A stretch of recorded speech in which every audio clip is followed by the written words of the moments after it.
నమస్తే. ముందు ఒక వీడియో చూద్దాం.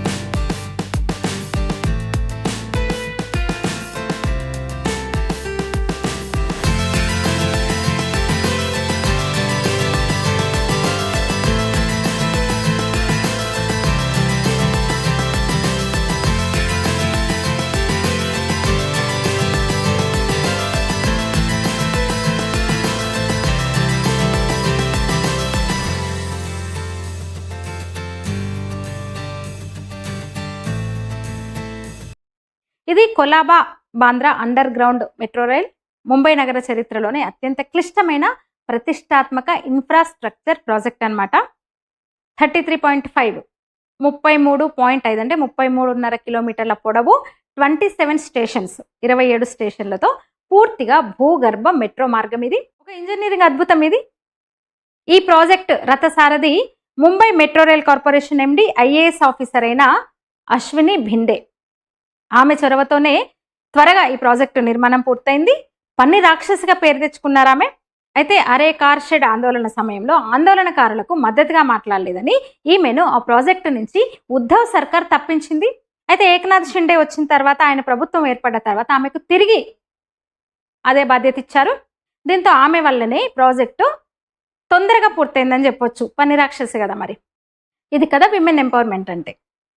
అంతేగాని ఆధునికత పేరుతో కాపురాలు కూలగొట్టుకోవడం కాదు.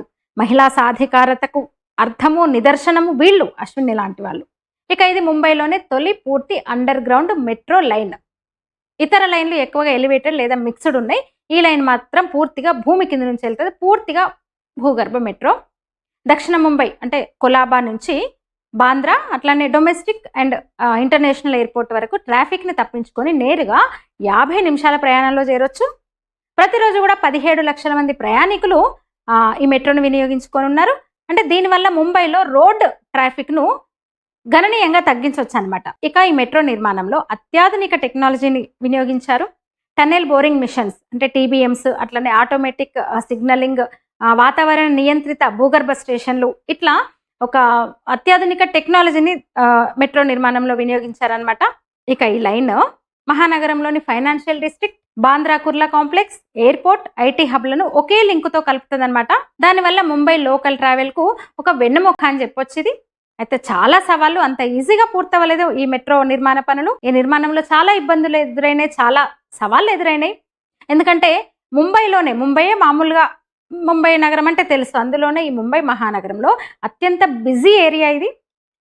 ఎంతలా అంటే 1 స్క్వేర్ కిలోమీటర్ పరిధిలో 50,000 మంది నివసిస్తారు. అక్కడ ఎక్కువ పాత భవనాలు, బిజీ రోడ్స్, నదీ మార్గాలు, భూగర్భ డ్రైనేజీ, సముద్రానికి దగ్గరగా ఉంటుంది.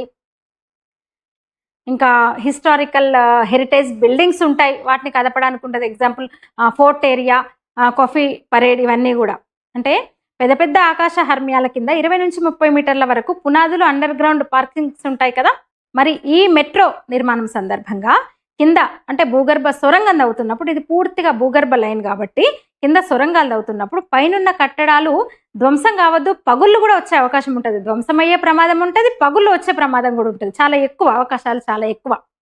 అందుకే వీటన్నింటిని దృష్టిలో పెట్టుకొని కొన్ని ప్రాంతాల్లో భూ ఉపరితలం నుంచి 20 నుంచి 25 మీటర్ల లోతున, అంటే 60 నుంచి 70 అడుగుల లోతున సొరంగం తవ్వి మెట్రో లైన్లు వేసి మెట్రో స్టేషన్లు కట్టారనమాట. ముంబైలో ఎప్పుడు కూడా అంటే రద్దీగా ఉండే నగరం అవడం మూలాన డే టైంలో పనులు చేయడం అసాధ్యమైంది. ఎక్కువ పనుల్ని రాత్రి మాత్రమే చేయాల్సి వచ్చింది. ఎక్కడైనా అంటే ఇప్పుడు హైదరాబాద్ మహానగరంలో కూడా ఎక్కువగా రాత్రిపూట పనులే జరిగేవి.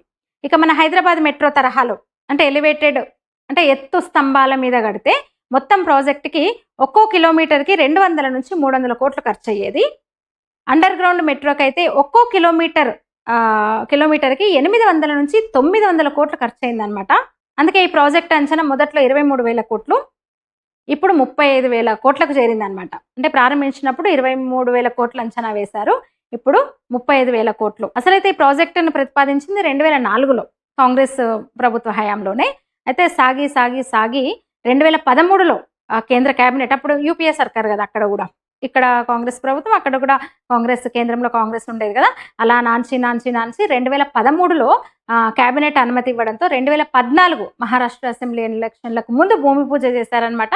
ఇక అక్కడి నుంచి పర్యావరణ సమస్యలు, గొడవలు, కోర్టు కేసులు, కరోనా, ఇక వీటన్నిటితోటి ప్రాజెక్టు 2 ఏళ్ళు ఆలస్యమైంది. అయితే 2019 తర్వాత వచ్చిన ఉద్ధవ్ ప్రభుత్వం కాంగ్రెస్ లెఫ్ట్ పర్యావరణవేత్తల ఒత్తిడికి లొంగి అరే అనే ప్రాంతంలో నిర్మించాల్సిన ఒక ముఖ్యమైన కార్ షెడ్ నిర్మాణానికి అనుమతులు ఆపేసిందనమాట. అయితే మళ్ళీ షిండే ప్రభుత్వం వచ్చిన తర్వాత పనులు వేగవంతమైనాయి. మొత్తం 7 దేశ విదేశ నిర్మాణ సంస్థలు ఈ ప్రాజెక్టులో పాల్పంచుకున్నాయి.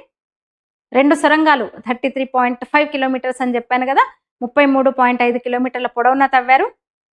అయితే ఆ టైంలోనే, ఆ గొడవల సందర్భంగానే ఆర్ఏ కార్ షెడ్ ఆందోళనల సమయంలో వాళ్లకు మద్దతుగా మాట్లాడలేదని ఆమెను ప్రాజెక్ట్ నుంచి ఉద్ధవ్ తప్పించాడనమాట. మళ్ళీ ఇంకా షిండే ప్రభుత్వం వచ్చిన తర్వాత తిరిగి ఆమెకు అదే బాధ్యత అప్పగించారు. అప్పటి నుంచి పనులు వేగవంతమై అనుకున్న సమయానికి ప్రాజెక్ట్, అంటే వీళ్ళు వచ్చిన తర్వాత వీళ్ళు అనుకున్న సమయానికి ప్రాజెక్టు పూర్తయింది. ఇన్ని ప్రత్యేకతలు ఉన్నాయన్నమాట. ముంబై మెట్రో లైన్ పూర్తిగా భూగర్భ మెట్రో లైన్ ప్రత్యేకతలు ఇవి. ఈ వీడియో నచ్చితే కామెంట్ చేయండి, మీ అభిప్రాయాలు తెలియజేయండి, లైక్ చేయండి, షేర్ చేయండి, ఛానల్ని సబ్స్క్రైబ్ చేయండి. ధన్యవాదాలు.